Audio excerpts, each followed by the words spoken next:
ഇന്ന് ഞാൻ കുറച്ച് ഇൻട്രസ്റ്റിംഗ് ആയിട്ടുള്ള റൂട്ട് വേർഡ്സ് ഇംഗ്ലീഷ് വൊക്കാബുലറിയിൽ കണ്ടായിരുന്നു. അപ്പോൾ ഞാനത് നിങ്ങളായിട്ട് ജസ്റ്റ് ഒന്ന് ഷെയർ ചെയ്യാമെന്ന് വിചാരിച്ചു. നിങ്ങൾക്ക് ചിലപ്പോൾ കുറച്ച് ഹെൽപ്ഫുൾ ആയിരിക്കും. അപ്പോൾ ഞാൻ ജസ്റ്റ് പറഞ്ഞുതരാം. ഫസ്റ്റ് ഞാനിപ്പോൾ നിങ്ങൾക്ക് ഷെയർ ചെയ്ത് തരാം. ആക്രോ എന്ന് പറയുന്ന വേർഡ്. ആക്രോയുടെ മീനിങ് എന്ന് പറഞ്ഞാൽ ടോപ്പ്, ഹൈറ്റ്, ടിപ്പ്, ബിഗിനിങ്, അതായത് ഉയർച്ചയിൽ നിൽക്കുന്നത്, ഏറ്റവും ടോപ്പിൽ നിൽക്കുന്നത്, ഹൈറ്റ് കൂടിയത്, അങ്ങനെയൊക്കെ വേണമെങ്കിൽ നമുക്ക് മീനിങ് പറയാം. അപ്പോൾ അത് വെച്ചിട്ടുള്ള കുറച്ച് വേർഡ്സ് പറയുമ്പോൾ ആക്രോബാറ്റ് ഉണ്ട്, ആക്രോണിയം ഉണ്ട്, ആക്രോഫോബിയ ഉണ്ട്. ആക്രോബാറ്റ് നമ്മൾ കേട്ടിട്ടുണ്ടാവും. നമ്മൾ ആർട്ടിസ്റ്റിക് ആയിട്ടുള്ള ഈ റോപ്പിലൊക്കെ ഉയരത്തിൽ ഇങ്ങനെ എന്തെങ്കിലുമൊക്കെ സ്റ്റണ്ടുകൾ ചെയ്യുന്ന ആൾക്കാർ നമ്മൾ കണ്ടിട്ടുണ്ടാവും. അതിന് നമ്മൾ ആക്രോബാറ്റ് എന്ന് പറയുക. ഹൈ വോക്കർ എന്നും പറയാറുണ്ട്. ഏരിയലിസ്റ്റ്, ഏരിയ എന്ന് പറയുമ്പോൾ എയർ റിലേറ്റഡ് ആണ്. അപ്പോൾ ഏരിയലിസ്റ്റ് എന്നും പറയും. ആർട്ടിസ്റ്റാണ്, അത്ലീറ്റാണ്, ബാലൻസർ എന്ന് പറയും, ക്ലൗൺ എന്നും കണ്ടോഷനിസ്റ്റ് എന്നും പറയും. ഓക്കെ, ഇപ്പോൾ ഇവിടെ നമുക്ക് കുറേ വേർഡ്സ് കിട്ടി.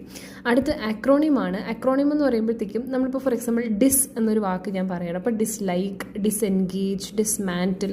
അപ്പോൾ ഒരേ ഫസ്റ്റ് ലെറ്റേഴ്സ് വെച്ചിട്ട് ഞാൻ കുറേ വേർഡ്സ് ഉണ്ടാക്കി. അപ്പോൾ അതിനെയാണ് അക്രോണിം എന്ന് പറയുന്നത്. അപ്പോൾ word formed from first letters of A word. Acrophobia എന്ന് പറയുമ്പം ഹൈറ്റിനെ പേടി, അതാണ് ആക്രോഫോബിയ. അപ്പം നമുക്ക് ഒരു റൂട്ട് വേർഡ് വെച്ച് നമുക്ക് പെട്ടെന്ന് വൊക്കാബുലറി പിക്ക് ചെയ്യാനായിട്ട് റൂട്ട് വേർഡ്സ് ആണ് എപ്പോഴും നല്ലത്. ഒരുപാട് വീഡിയോസൊക്കെ നിങ്ങൾക്ക് യൂട്യൂബിൽ അവൈലബിൾ ആയിരിക്കും. അപ്പോൾ ഇതുപോലെ പഠിക്കാനായിട്ട് ശ്രമിക്കുക. വേറെ ഒരെണ്ണം ഞാൻ ഷെയർ ചെയ്ത് തരാം.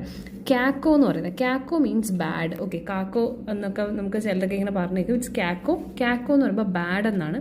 രണ്ട് വേർഡ്സ് ഉണ്ട് അതുമായിട്ട്. കാക്കോഗ്രഫി ഉണ്ട്, കാക്കോഫോണി ഉണ്ട്.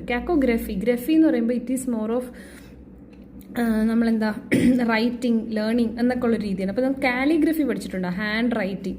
അപ്പോൾ കാക്കോ ബാഡ് ആണ്. അപ്പോൾ ഗ്രഫി എന്ന് പറയുമ്പോൾ റൈറ്റിംഗ് ആണ്. കാക്കോഗ്രഫി ബാഡ് ഹാൻഡ് റൈറ്റിംഗ് അല്ലെങ്കിൽ സ്പെല്ലിംഗ് എന്നുള്ള രീതിയിലാണ്. അടുത്ത് കാക്കോഫോണി. ഫോൺ PHON, ഫോൺ എന്ന് പറയുമ്പോൾ എല്ലാം സൗണ്ട് റിലേറ്റഡ് ആണ്.